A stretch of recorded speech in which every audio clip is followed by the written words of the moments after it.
In this day and age, financial scam artists are everywhere and more cunning than ever.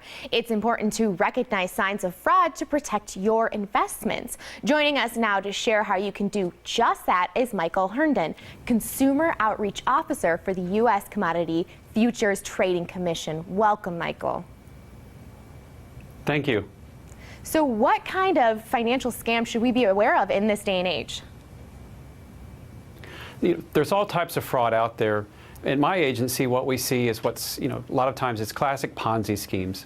And what a Ponzi scheme is where you might come along with somebody comes along with a great opportunity, convinces you that, it's no risk of loss, you've got to get in today, so you invest with them. And at first you may even get an account statement back for a few months, you may get some payments, but then inevitably it dries up, you don't hear back from them anymore, you find out it was a scam. What they've done is really just taken a little bit of your money, paid you back at first, but then they took the rest and sadly ran off with it to have their own great time. And a few years ago, we saw, the biggest Ponzi scheme of them all kind of cave in. So they all kind of cave in at the end, and at least somebody loses. So what are some signs that an investment is just a little too good to be true? So when somebody's talking to you about investments, first of all, you want to make sure they're registered. If they're not registered somehow, there's probably a big problem with that. Very rarely, and in very rare instances, would a financial professional not need to be registered to be doing business with you. So you want to make sure that they're registered properly, they're authorized to do what they're selling you. Secondly, if they start saying things like, it's guaranteed money, there's no way you can lose, I've never had a client lose a penny, that's something we see over and over again in these fraudulent pitches is guaranteed money. It just doesn't exist in investments.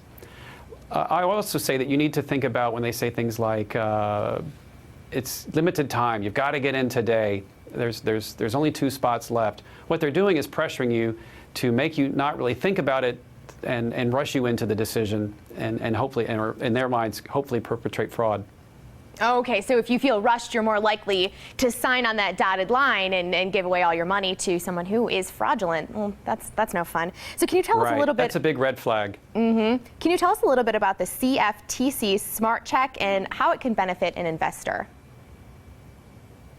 Smart Check is a new campaign we've just launched. We've put together a website where we know that investors like to do their homework and get some information about their investments and the person they're dealing with. So we've put together a page where there's all those background checks that we think are so important, all the places where you can go do that.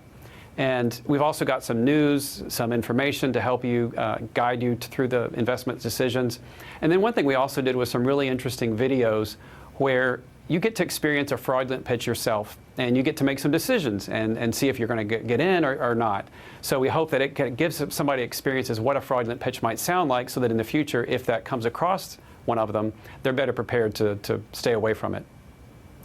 Wow, that makes it a lot easier for consumers if you can kind of hear some of those red flag words if you see a scenario right in front of your face. Now, how long would you suggest that a consumer should research something that they're going to invest in?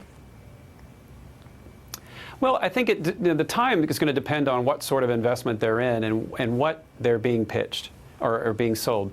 If they went out to look for themselves an opportunity and they came across a financial professional, they did that background check, they find out that the person's registered, they're not hearing any of those warning signs. Also do things like say, how am I going to pay you? What's your compensation on this? How does this meet my financial need? How long have you been doing this? I think those are some great questions. You really want to be able to explain the investment yourself to someone else. So if you can't go home and explain it to your spouse or your children maybe or a neighbor, maybe that's something that you shouldn't be in. If you can't explain it yourself, you don't want to be in it probably yourself also. Oh, wow, that's a really great idea. Now, Michael, I'd like to thank you so much for your time this morning. Where can our viewers go for more information? The website is smartcheck.cftc.gov. Thank you, Michael, again. Don't go anywhere. The Morning Blend will be right back.